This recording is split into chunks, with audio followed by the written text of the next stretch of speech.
dioksida atau CO2.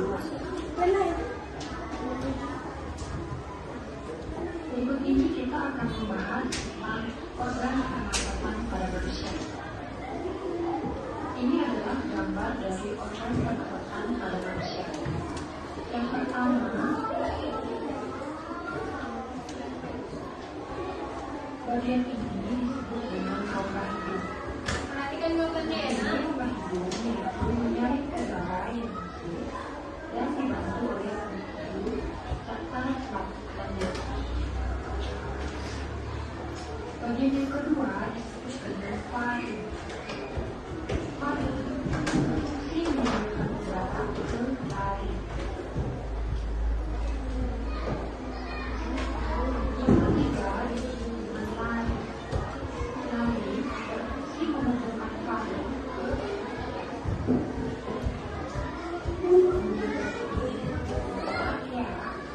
berfungsi menyaring udara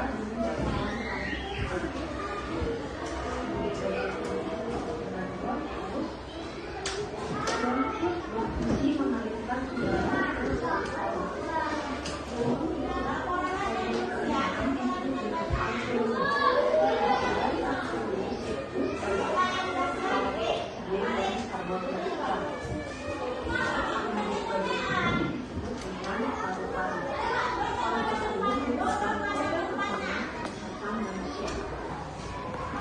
Nah, paru-paru ini dapat dipakai menghubungi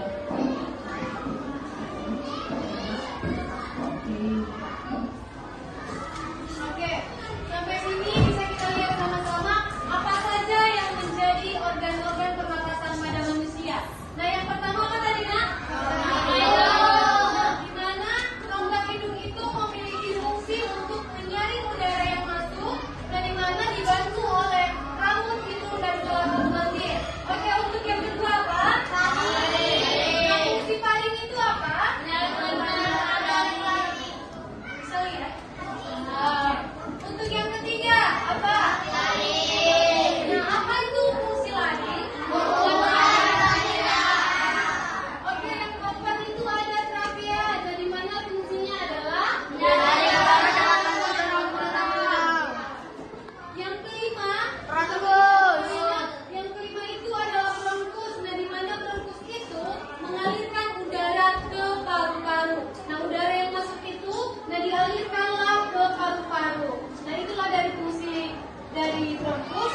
Yang selanjutnya alveolus. Nah, di mana fungsi dari alveolus itu adalah sedikit tergolong oksida paru-paru. ya, nomor 6 itu ada alveolus. Nah, di mana alveolus itu adalah tempat pertukaran oksigen dan karbon dioksida. Nah, yang selanjutnya itu adalah paru-paru.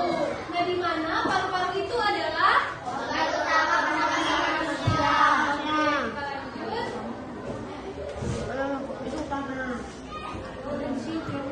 kemudian tanpa berbanding yang terbaru. nah,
bronkium.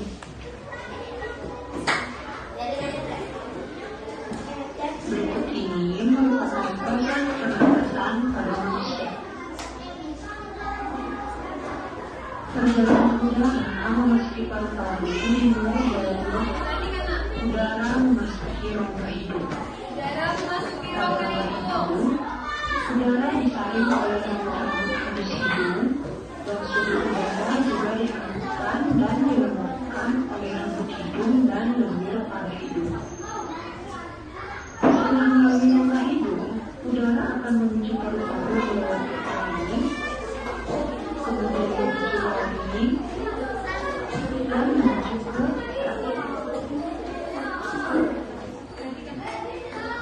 udara dari tenggorokan akan menuju ke paru-paru. Namun, sebelum diproses di paru-paru, udara akan melewati laring.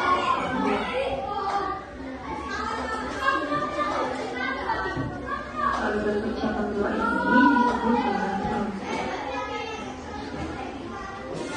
Setiap bronkus terhubung dengan paru kanan dan paru kiri. Bronkus bercabang lagi. Cabang yang lebih kecil disebut dengan bronchiolus. Kalian bisa perhatikan yang disebut dengan bronchiolus itu adalah bagian ini. Cabang-cabang udara disebut dengan bronchiolus. Bronchiolus bermuara pada bronchiolus tulang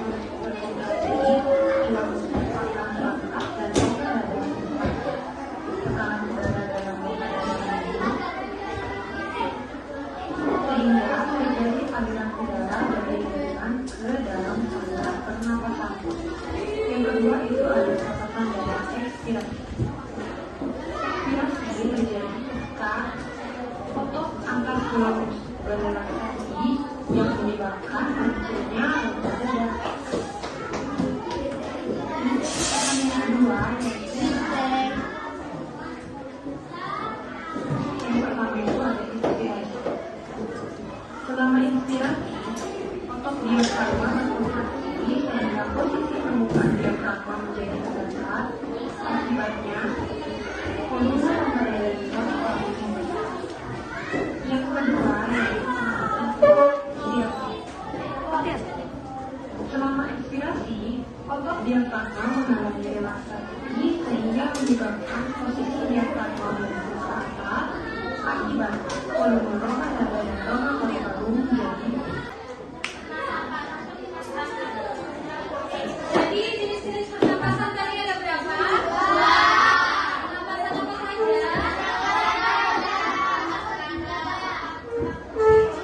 apa saja? Pernapasan perut dan pernapasan dada. Oke?